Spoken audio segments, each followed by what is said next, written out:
Hi, I'm Mina. And I'm Yules. Thanks for tuning in to Artificially Informed.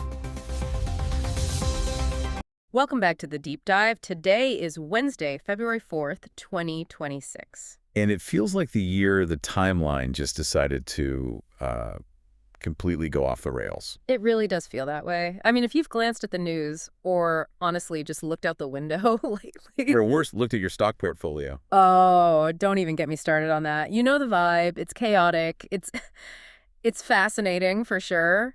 But honestly, it feels incredibly fragile. Fragile is the word of the day, I think. It feels like all the operating systems of the world, the digital ones and the geopolitical ones are just throwing error codes left and right. Exactly. And we aren't here to just read you those error codes. You've got apps for that. Our job is to try and be the synthesis engine. Right, to connect the dots. We've gone through the whole stack. We're talking raw data from NASA, the National Aeronautics and Space Administration, some financial autopsies from Bloomberg, field reports from Al Jazeera, the BBC, Deutsche Welle. Plus the technical breakdowns from places like TechCrunch. It's a lot to sift through. It is, but we're going to try to make some sense of the noise. And the noise is deafening today. I mean, we have a literal planetary parade happening above our heads. Right. We have a $100 billion AI deal that just, poof, vanished into thin air. And in a twist I absolutely did not have on my 2026 bingo card, Draco Malfoy is somehow the new face of the Lunar New Year. I'm still trying to process the semiotics of that one. We'll get there. We will. But the mission today, I think, is really to map out this fragility. We're looking at a space industry that's hitting some massive technical speed bumps. While the AI sector is trying to fix our bodies and simultaneously crash the bond market. All set against a geopolitical map, that is. Yeah. Well, let's just call it a powder keg. Yeah. From the Arabian Sea to the Venezuelan capital, the tension is just, it's incredibly high. So let's start where the air is a little clearer. Let's start with the view from above. Good place to find some perspective, hopefully. I think so. Because right now, the universe is putting on a show. We keep hearing this term planetary parade. And I feel like the media uses that term like every 6 months. They do. But looking at the astronomy reports, this one's actually, it's a big deal. This is the real deal. It's a really rare alignment happening all through this month. If you have a clear sky, you're looking at Venus, Mars, Jupiter, Saturn, Uranus, and Neptune, all of them arranging themselves in a visible line. 6 planets. That is a massive amount of orbital traffic. Yeah. So for the listeners standing in their backyard, do they need heavy gear for this? Or is this something you can just walk out and see? That's the beautiful part. Surprisingly, no, for the most part. Venus, Mars, Jupiter, Saturn, these are, the lanterns of the sky. They're bright enough for the naked eye, even if you're in a light-polluted suburb. Okay. Now, Uranus and Neptune, they're the shy cousins. You'll need a decent pair of binoculars or a small telescope to resolve those. Yeah. Unless you're way out in the desert with, zero light pollution. But the cool thing here isn't just that they're pretty lights. You mentioned in the notes this is a kind of lesson in orbital mechanics. It is, yeah. It's a visual lesson. When you stand there and you see that arc across the sky, what you're actually visualizing is the ecliptic plane.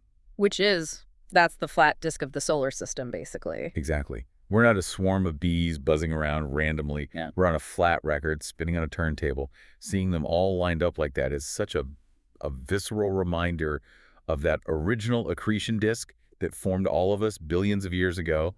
It really drives home just how flat our neighborhood is. Speaking of our neighborhood, and specifically the biggest house on the block, Jupiter, we have some weird data coming in. Are you telling me Jupiter is shrinking? So shrinking kind of implies it's leaking gas or something, which isn't happening. But our understanding of its size is shrinking. Ah, okay. This is coming from the latest measurements, probably refined data from the JUICE mission or some other ongoing analysis. The physical measurement suggests the planet's radius is actually smaller than our standard models predicted. Okay, but Jupiter is gas. It's a cloud. How do you mismeasure a cloud? Well, you don't mismeasure the cloud, you misjudge the density. And this is where the real headache starts for planetary scientists. Right. If the planet is physically smaller, but we know its mass hasn't changed because we can measure its gravitational pull on its moons, and that's constant, that means it has to be significantly denser than we thought. Density equals mass divided by volume. The volume goes down, density goes up. High school physics for the win. Yeah. But here's the problem. High-pressure physics starts to break. If Jupiter is that dense, our models for metallic hydrogen, that really weird state deep inside where hydrogen acts like a conducting metal, Okay. They might just be wrong. We might have to rewrite the entire equation of state for matter under those kinds of extreme pressures. So Jupiter is basically forcing us to redo the fundamental math on how planets are built. It's a pretty stark reminder that even the biggest, most obvious thing in the night sky is still, in many ways, a complete black box to us. And if we look much further out, the James Webb Space Telescope, the JWST, is, well, it's doing what it does best. It's breaking cosmology again. It never sleeps. It's like a discovery engine.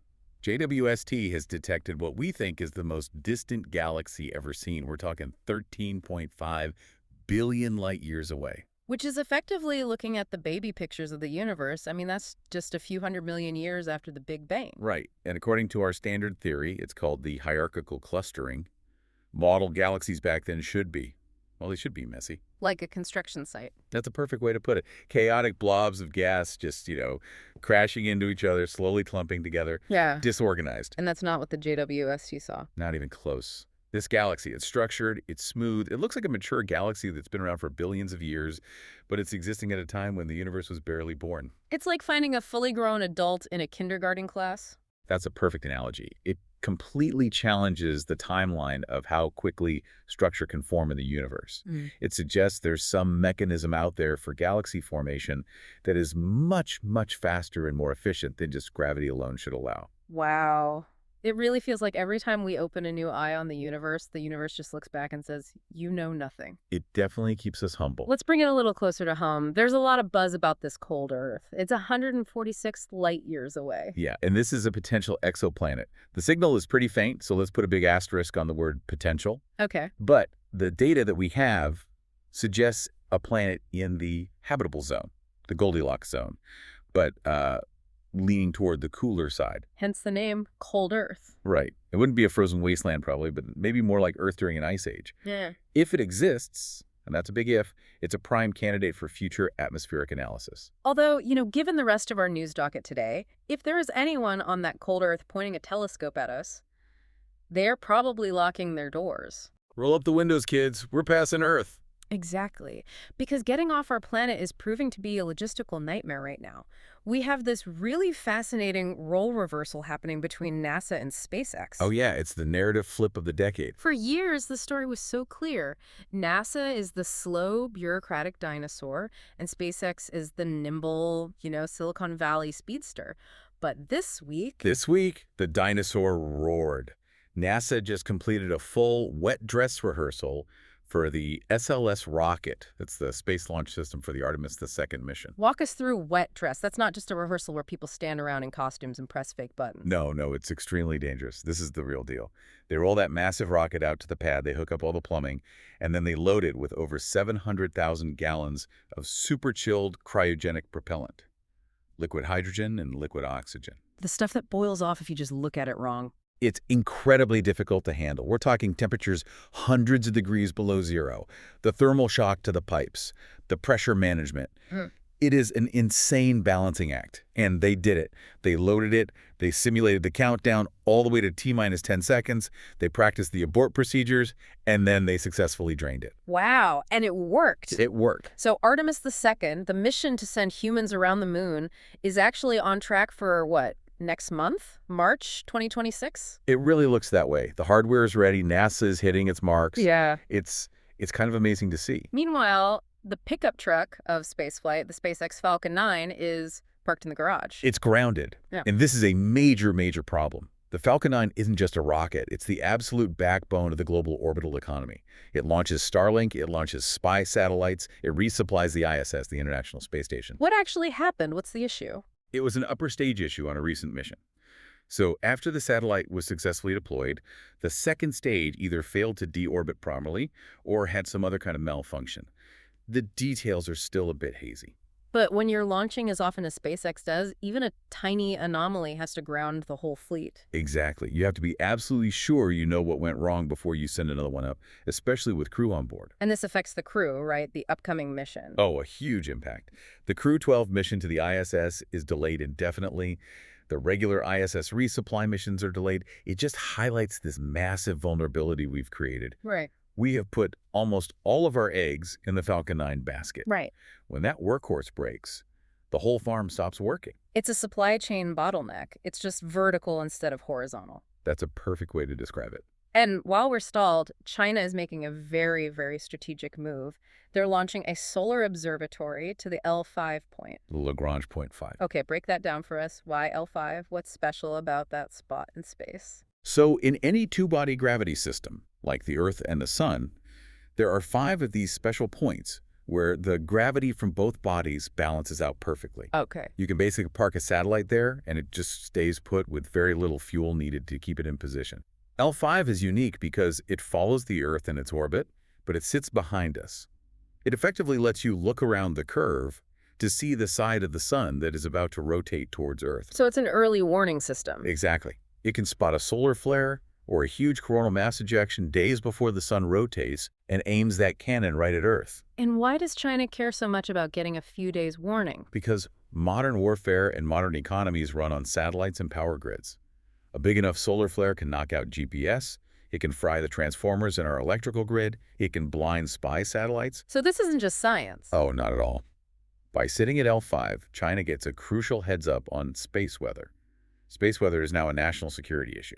Protecting your infrastructure from the sun is just as important as protecting it from missiles. It absolutely is. Yeah. And that brings us perfectly to the infrastructure down here on Earth. Yeah. Because we're building these massive digital systems, but the foundation, both the financial and the physical hardware, is really starting to crack. Okay, let's move into that.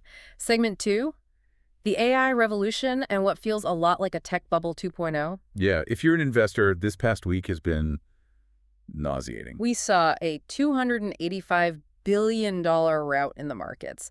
That is a staggering amount of wealth to just evaporate in a few days. The headlines are all talking about a rotation. That's the polite Wall Street term for panic. Yeah.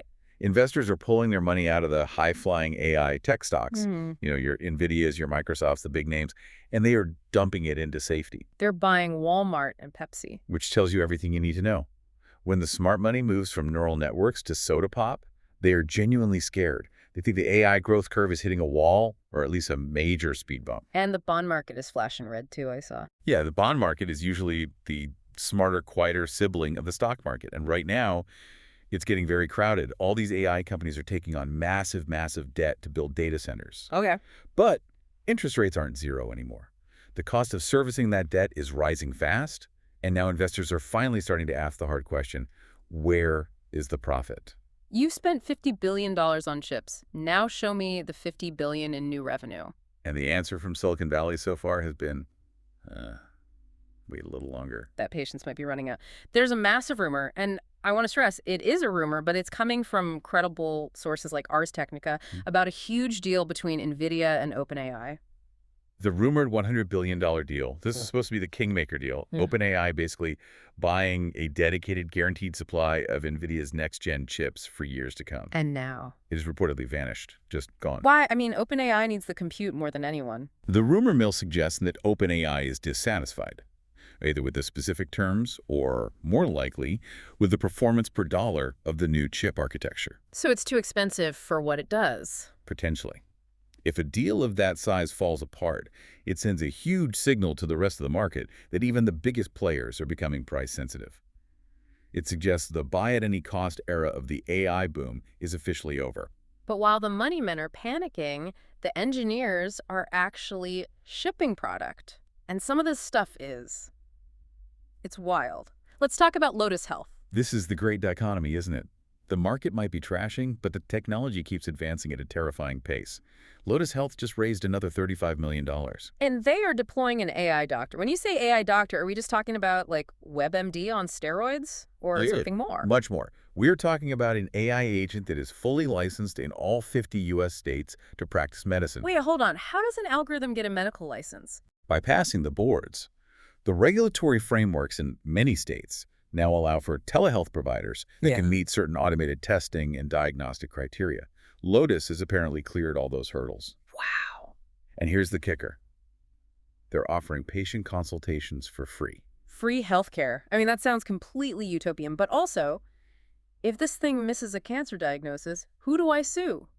The server rack. That is the multi-trillion-dollar legal battle that is looming on the horizon. But think about the access. For rural communities with no doctors, for people who can't afford insurance, a free, licensed AI is a potential lifeline. I guess. It doesn't sleep.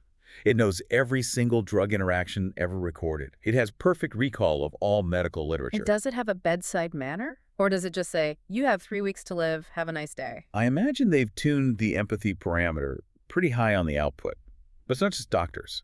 Anthropic is now coming for the lawyers, too. Moving into the legal sector. Yeah, they're automating legal research and drafting.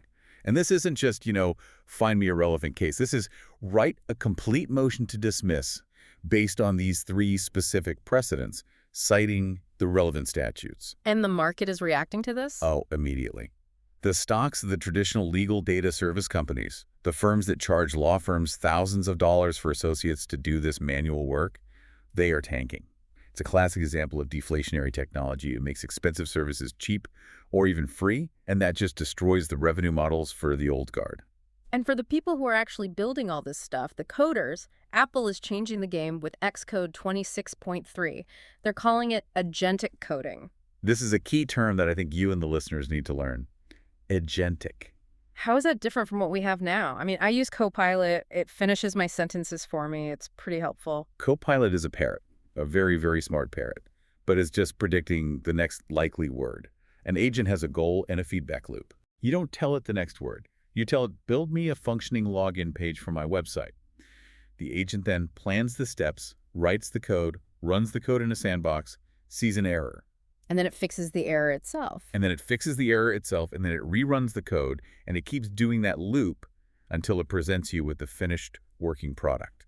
So it can reason about its own mistakes. Exactly. It's the leap from being a smart assistant to being an autonomous employee. Which is incredible, but also sounds incredibly energy intensive. Incredibly. And that is the physical limit we are slamming into. All these agents, all these AI doctors, even the new smart home tech like the smart heat pumps from a company called Gradient, they all run on data centers. And data centers run on a shocking amount of electricity. We are seeing data centers consume power on the scale of small nations. They're becoming, effectively, just massive heating elements that happen to do some computation on the side. Which brings up the deep irony of something like the smart heat pump. Exactly. Gradient is releasing these really clever window units for old buildings. They're great for efficiency.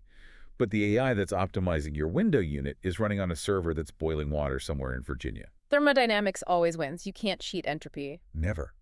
And the societal heat is rising too. Look at what's happening in Spain. The Prime Minister, Pedro Sanchez, is proposing a total ban on social media for anyone under 16. A hard ban, not just ask your parents for permission. A hard ban. And on top of that, holding tech executives personally, criminally liable for hate speech that proliferates on their platforms. That is a massive escalation. And it's not just Spain. In Brazil, you have NGOs using AI to fight hate speech from big tech. It's a complete hall of mirrors. We are now using AI to police the other AI that is algorithmically generating and promoting the content that is making us all angry in the first place. It feels like a snake eating its own tail. A snake eating its own tail while the stock market burns down all around it. And speaking of things that are burning, let's pivot to the world map. Because the digital world is chaotic, but the physical world, specifically the geopolitical one, is looking downright dangerous. Let's get into segment 3, the geopolitical powder keg. Yeah, this is where that word precarious from your intro really, really lands. Let's start in the Middle East. Tensions between the U.S. and Iran are spiking again. The U.S. military just shot down an Iranian drone over the Arabian Sea. And the reports from the Pentagon say it was aggressively approaching the USS Abraham Lincoln. That's a carrier strike group. You just do not get too close to one of those without consequences. But the rhetoric is also heating up. President Trump made a claim that Iran's nuclear facilities were obliterated in previous strikes. That's a very, very specific word choice. Obliterated. Yeah. Now, we need to be really careful with the context there, but the claim itself just ratchets the temperature up to 11. If the official U.S. position is that those facilities are gone, and Iran's official position is that they are sovereign and active, that's a fundamental disconnect that historically leads to direct conflict. Yet at the same time, the new Iranian president, Pezeshkian, says they're ready to negotiate. If the negotiations are fair and equitable, is the quote. It's the classic diplomatic dance. You talk about peace while the gun is cocked and loaded under the table. And that tension just spills over into the Israel-Gaza-Lebanon triangle. It's just a tragedy that keeps compounding on itself. Yeah. We have reports of another 21 people killed in new strikes in Gaza. Verifying footage is becoming harder and harder, but the human toll is undeniable. And then you have the Kushner plan. Jared Kushner has been on a media tour proposing a transformation of Gaza. He literally called it valuable waterfront property. The proposal, as it's been floated, involves displacing residents to build luxury resorts. That is just a jarring contrast. Talking about luxury resorts in the middle of a war zone and a humanitarian crisis. It really highlights this fundamental clash between a real estate developer's ambition and a humanitarian catastrophe. It treats the land as an asset class to be developed rather than a home to millions of people. And this seems to align with Prime Minister Netanyahu's stance, where he's reaffirming Israeli control from the river to the sea. It does. That language suggests a long-term occupation or even annexation, rather than any move towards a two-state solution. Meanwhile, just to the north, in Lebanon, Hezbollah is showing a surprising amount of restraint. It's a very disciplined restraint. Despite reports citing over 11,000 Israeli violations of Lebanese airspace or sovereignty, Hezbollah is waiting. Waiting for what? They're waiting on the cue from Iran. It's a disciplined silence, which in some ways is almost more threatening than random rocket fire. It suggests a coordinated plan. Let's pivot over to Europe. The grind in Ukraine continues. And it's grim.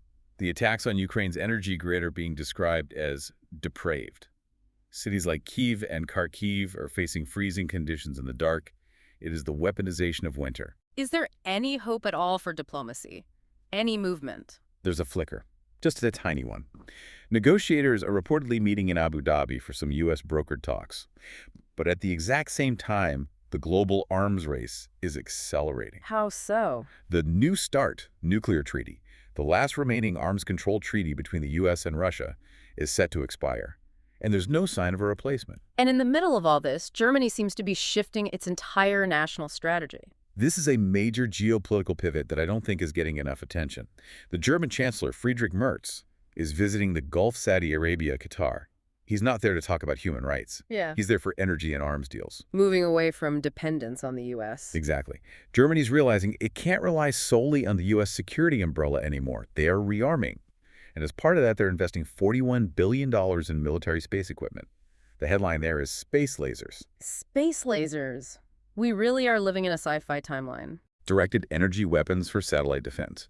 And it connects right back to that Chinese solar observatory we were talking about. Everyone is arming up in orbit because they know the next major conflict will be won or lost there. Okay, we have to talk about Latin America now. And this is a headline that, frankly, just stopped you in your tracks. It's a very heavy one. According to the timeline in our source material, the Venezuelan president, Nicolas Maduro, was abducted by the United States back in January. And abducted is the specific word being used by China, right, in their official condemnations? Yes. China has formally condemned the action as a grave violation of international law. This is a massive escalation. I mean, you have Venezuelan exiles in Miami and elsewhere dreaming of returning home, but the stability of the entire region is completely upended. It sounds like a return of the Monroe Doctrine, but on steroids. It's exactly that. It's a reassertion of American dominance in the Western Hemisphere, but done with a level of overt aggression we haven't seen in decades. Physically removing a city head of state, regardless of your personal opinion of Maduro, is a line that, once you cross it, fundamentally changes the rules of international engagement for everyone. And Mexico is caught right in the middle of this. President Sheinbaum is walking an impossible tightrope. The U.S. is now threatening major tariffs on Mexico for continuing to supply oil to Cuba. So if Mexico helps Cuba keep its lights on, the U.S. will punish Mexico's economy. That's the leverage being applied. And it's not just Mexico. At the same time, China is issuing warnings to Panama after a Hong Kong-based firm had its contract to run a port annulled, reportedly under direct U.S. pressure. So the U.S. is squeezing Chinese influence out of the Panama Canal, squeezing Mexico over its relationship with Cuba, and physically removing the leader of Venezuela. It's a very, very aggressive posture in the Western Hemisphere. It's a game of three-dimensional chess where the pieces aren't bishops and knights, they're entire national economies. Oh. Let's move on. Segment 4, politics, justice, and accountability. And let's look inside the U.S. for a moment. Well, the government shutdown was averted, but just barely. They kicked the can down the road. But a huge fight over funding for DHS, the Department of Homeland Security, is looming. And in the middle of that, President Trump is proposing to nationalize the voting system. Which would mean taking the power to run elections away from the individual states. That is a fundamental, almost revolutionary shift in American governance. Elections are, by the Constitution, a state-run affair.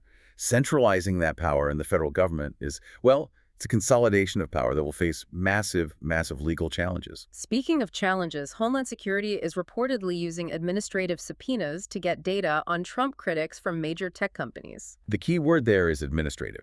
It means they don't need a judge's sign-off. It's an internal DHS process.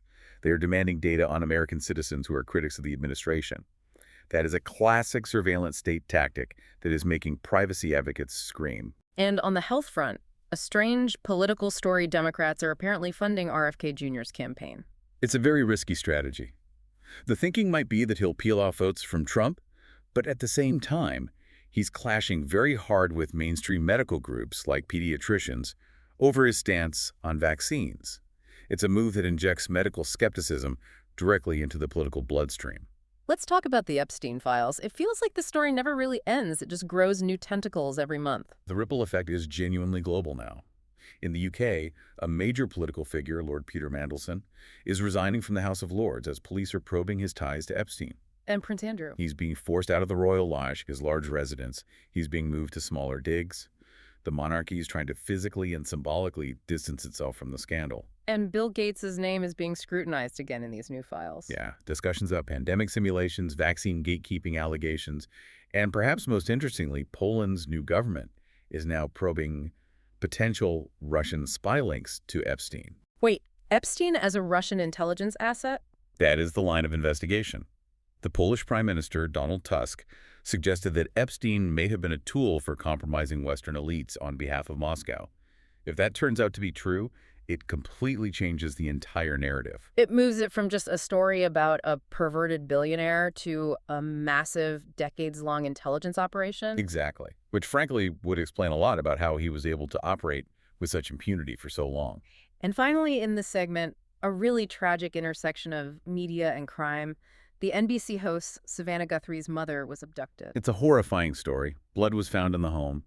It's just a stark reminder that even the most high-profile figures, the people who report the news every night, are not immune to this kind of random, horrific violence. And on a much smaller but still tragic scale, a warning for parents out there. This Neato Nice Cube toy. Yeah, there's a viral trend on social media where kids are microwaving it. A 9-year-old was severely burned. It's just another reminder that these online trends can have very real, very painful physical consequences. Let's take a breath and look at the planet itself. Segment 5, Planet Earth. And the planet is acting out. We are seeing extremes on both ends of the thermometer. New York City is chilled. There's ice on the Hudson River. It's a visual that's a throwback to colder eras. And Ukraine is freezing, as we mentioned earlier. But at the exact same time, the Colorado River in the American West is in the grip of a mega drought. And the negotiators are out of time. It seems so. The snowpack in the mountains, which feeds the river, is at record lows. The water just isn't there. And you have 7 states and parts of Mexico that rely on that water. If the river effectively runs dry, the agriculture and the major cities of the American Southwest face a truly existential crisis. And it's not just the water, the ice is moving, the glaciers are speeding up. That's what new NASA satellite data confirms. Glaciers all over the world are flowing faster towards the ocean, lubricated by meltwater from climate change. It's not just that they're melting from the top down, they're sliding faster from the bottom up. But, nature is also giving us some gifts. Scientists are unlocking new potential drugs from plants. From their chemical defenses, yeah. Plants fight off herbivores with a complex chemical arsenal. We're finally learning how to hijack those naturally occurring chemicals to create new medicines for humans. Yeah. It's basically a pharmacy that's been hiding in the forest in plain sight. And here's one for all the insomniacs out there. Pink noise. Yeah, you might want to turn off that sound machine. A new study is suggesting that pink noise might actually harm your sleep quality by reducing your REM cycles. So silence really is golden, apparently. Or just a good pair of earplugs. And what's this about dinosaur news? Small dinosaurs. We always focus on the T-Rex, the giants. But new fossils are proving that evolution wasn't just a one-way street toward getting massive. There was this whole rich ecosystem of tiny, complex, bird-like dinosaurs that we're just now starting to uncover. I like the idea of a pocket-sized dinosaur. All right, let's wrap up with segment 6, culture, sports, and the aha moments. The 2026 Winter Olympics are almost here. They're in Milan Cortina, starting on February 6th. And Team USA has rebranded their home base. It used to be the Ice House. Now it's the Winter House. A little bit cozier, I guess. A little rebranding. And Russian and Belarusian athletes are going to be there, but under a neutral status. That's right. No flags, no anthems. Just the athletes themselves competing as individuals. Okay. Now, you have to explain this to me. Draco Malfoy and the Lunar New Year. This is my favorite story of the week, maybe the year. In China, Draco Malfoy, the villain from the Harry Potter series, has become an unlikely but very popular mascot for the Lunar New Year. Why? I mean, is it the year of the snake or something? It's not, but he's from the House of Slytherin, which is the snake house. He's blonde, which is associated with gold and wealth. And there's just this ironic Gen Z appreciation for his whole rich brat energy that has somehow translated into good luck and prosperity vibes. It is cultural remixing at its absolute finest. And speaking of Harry Potter's global reach, in Uganda there's a village Quidditch team. There is. A real-life Quidditch team, dreaming of making it to the World Cup. It just shows how these global stories can penetrate every single corner of the world and take on a life of their own. From the world of software, we have a program that just will not die. Adobe Animate. Which was formerly Adobe Flash. They tried to kill it years ago, but the backlash from animators and developers was so huge that they've canceled the shutdown. Yeah. It's now in what they call maintenance mode. It's the zombie software that powers half of our internet nostalgia. It really is. And on the other end of the spectrum, you have this thing called Watch Club, which is capitalizing on our completely destroyed attention spans. 1-minute soap operas. Vertical 1-minute soap operas. And it's a massive industry now. They're calling them microdramas. Because who has time for a full 22-minute episode anymore? I barely do. And finally, a sad note to end on. John Virgo, the snooker legend, has died at 79. A true voice of the sport. Absolutely. He had that iconic catchphrase, and he just made the game accessible and fun for millions of people who might not have watched otherwise. He'll be missed. So let's try to bring all of this together for the outro. We have talked about grounded rockets, disappearing $100 billion AI deals, space lasers, and abducted world leaders. It's a picture of deeply fragile systems. I mean, we're building these massive, incredibly complex structures, global supply chains, AI healthcare systems, geopolitical alliances, but they're so brittle. Right. A single part breaks, like a Falcon 9 upper stage or a specific type of microchip isn't good enough, and the entire system just shudders to a halt. So what's the so what here? Why does our listener need to know about a cold Earth and DHS subpoenas in the same breath? Because they're not separate stories. They're deeply intertwined. The same technology we use to find distant planets is the same technology we use to guide missiles. The AI that might fix your health condition is built on the same chips that are causing a stock market rout. Being informed today means seeing that web, not just looking at the individual strands. It's all connected. It is. So here's a final provocative thought for you to chew on today. We have the U.S. government abducting foreign leaders and talking about nationalizing elections. We have AI doctors starting to treat patients for free. We have space lasers getting billions in funding. It really sounds like we're moving toward a world of higher efficiency. Or is it a world of absolute control? That is the question, isn't it? And if that cold Earth really does exist 146 light years away, and they have a telescope powerful enough to be pointed at us right now, do you think they're looking at our beautiful planetary parade and thinking, what a lovely neighborhood? Shame about the neighbors. They are definitely rolling up the windows and locking the doors. Thanks for diving in with us. Stay curious, stay critical, and we will catch you in the next deep dive. You're enjoying Artificially Informed. Hit subscribe and share it with a friend. From the left, the right, and straight from the algorithm. Thank you. Welcome to The Debate. It is February 4th, 2026. If you've been glued to the news tickers or your trading terminals over the last 48 hours, you are probably feeling a distinct sense of vertigo. We are witnessing a convergence of events across the planet that, well, it honestly feels like they're pulled from two different timelines. It really does. It feels like the writers for this season of Earth are just throwing every genre at the wall at once.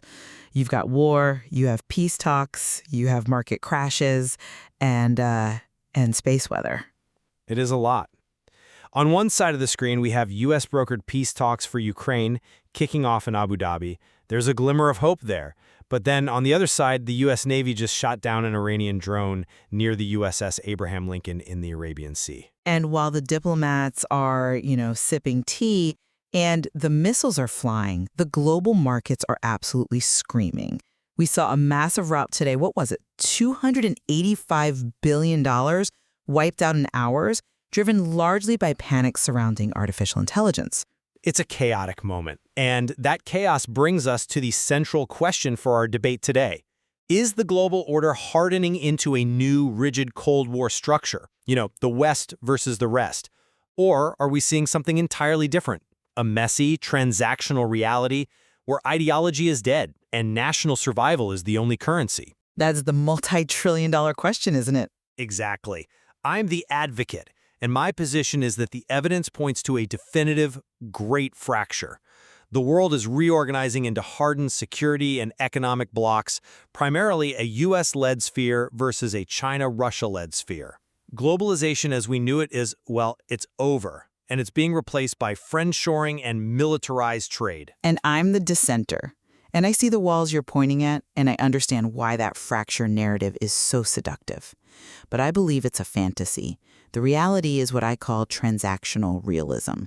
Nations like India, Colombia, even European states are ruthlessly playing both sides. The economic plumbing of the planet is just too tangled to cut without bankrupting everyone. Well, let's test that plumbing.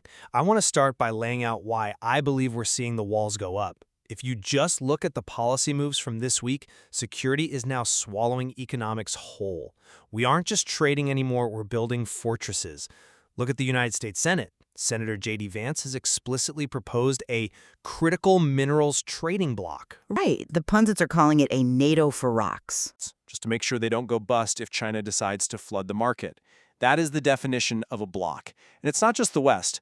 Look at the rhetoric coming out of the Eastern axis. We just had Russian President Putin and Chinese President Xi Jinping on a call hailing an unending spring in their relations. Unending spring is certainly poetic. It's poetic, but it's backed by hard power. They're explicitly coordinating support for Venezuela and Cuba, essentially fortifying their own sphere of influence right in the Americas. And speaking of influence, look at how the U.S. is squeezing India. The White House is pressuring New Delhi to cut Russian oil imports and switch to Venezuelan oil. Which is a fascinating pivot we definitely need to unpack. We will, but the mechanism is what matters here. The U.S. is essentially telling a sovereign nation, you're either in our energy architecture or you're out. This forces India to pick a side, regardless of the cost, which some estimates suggest could be $9 to $11 billion annually for them. And finally, just consider the renewal of the African Growth and Opportunity Act, or AGOA. President Trump just renewed this for 32 African nations. This isn't charity. It's a direct tool to pull those nations into the U.S. orbit and away from Chinese influence. The map is being redrawn in what looks like permanent ink. I see the lines you're drawing, but I think you're mistaking a government's wish list for reality. The world is simply refusing to be pinned down into these neat little camps. You mentioned Latin America, so let's look at that meeting between Colombian President Gustavo Petro and Donald Trump. An unexpected pairing, certainly. To say the least, you have a left-leaning former guerrilla in Petro and a right-wing populist in Trump. Ideologically, in your great fracture model, they should be enemies.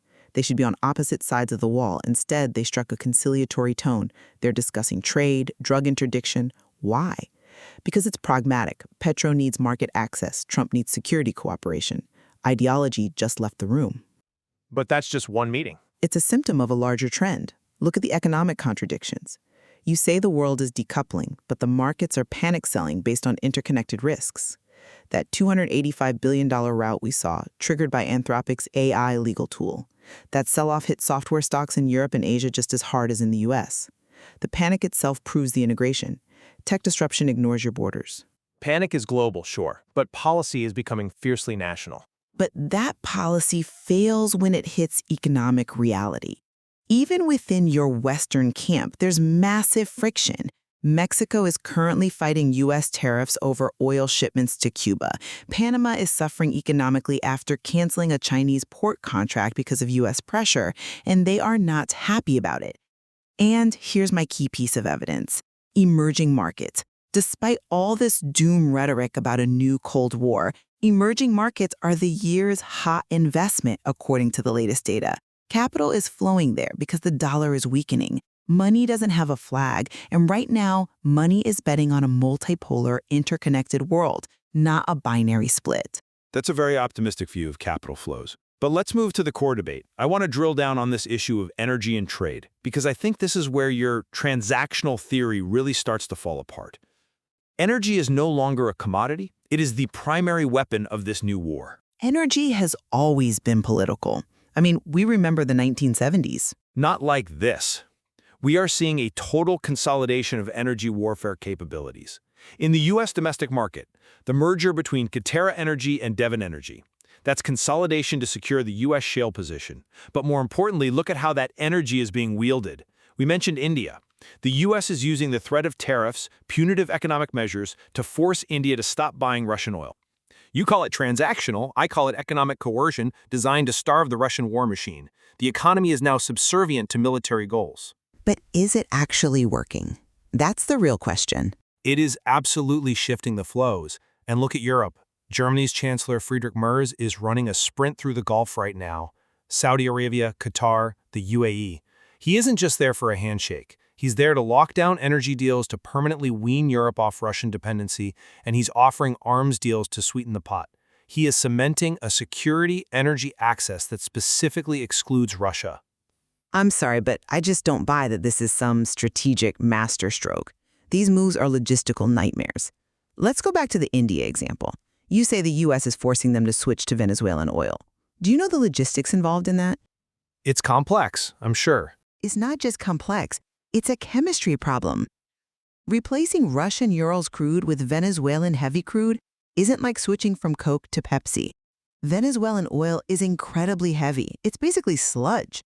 Indian refineries are calibrated for Russian grades. To process the Venezuelan stuff, you need different diluents, different temperatures, different infrastructure. Which explains the enormous cost. Exactly. That's where the $9 to $11 billion a year estimate comes from. That's sustainable only on paper. And look at the irony here. To make this happen, the U.S. had to authorize the sale of diluents to Venezuela, a country it has sanctioned heavily. So to hurt Russia, the U.S. is helping Venezuela rebuild its oil industry? That proves my point. Principles are flexible.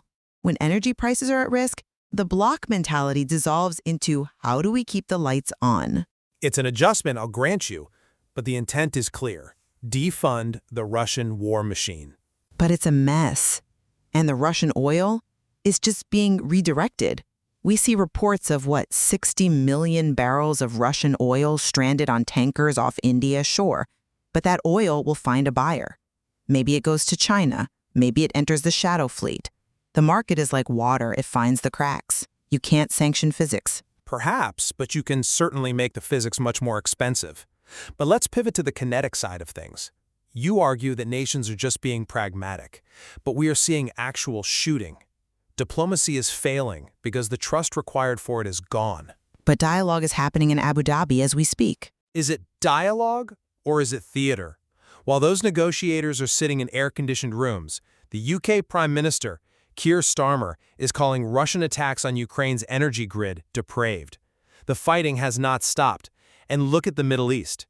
The U.S. military just shot down an Iranian drone near the USS Abraham Lincoln.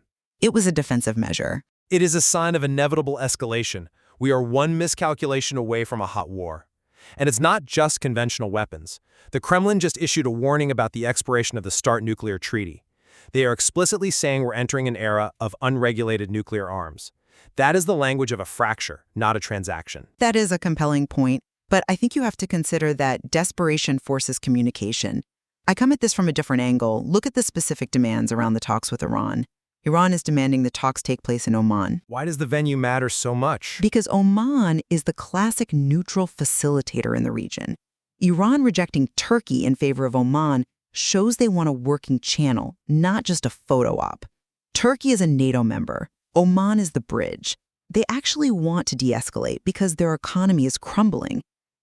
And regarding Ukraine, President Putin confirmed a brief ceasefire, however disputed by Zelensky, specifically citing the winter cold. A tactical pause at best? Maybe, but he credited Donald Trump's request. That shows that back-channel leverage still exists. The blocs aren't sealed shut.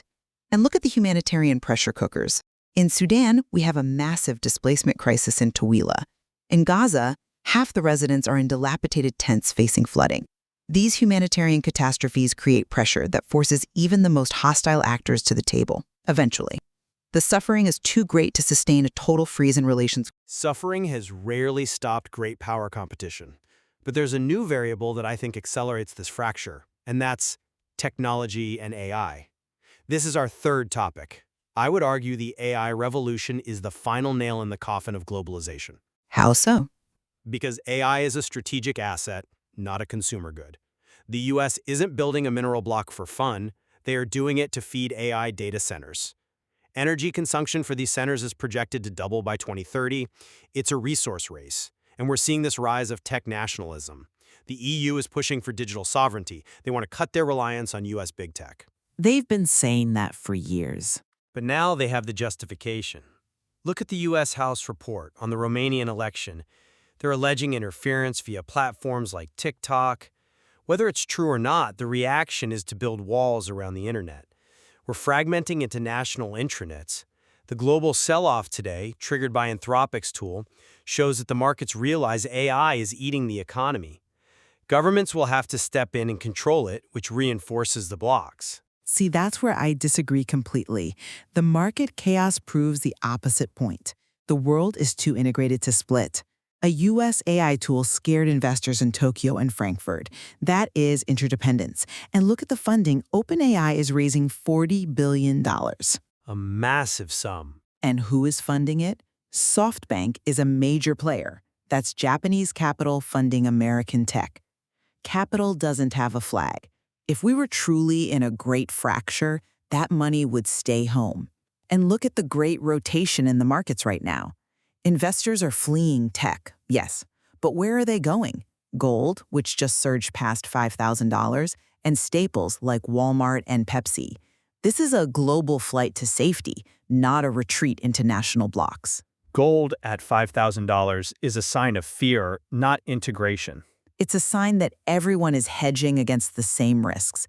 And I have to bring up the planetary angle here. China just announced they're launching a solar observatory at the L5 Lagrange point to monitor space weather. For the audience, L5 is a stable point in space where the gravity between the sun and Earth balances out, perfect for parking a satellite. Exactly. And a solar flare doesn't check your passport before it fries your power grid.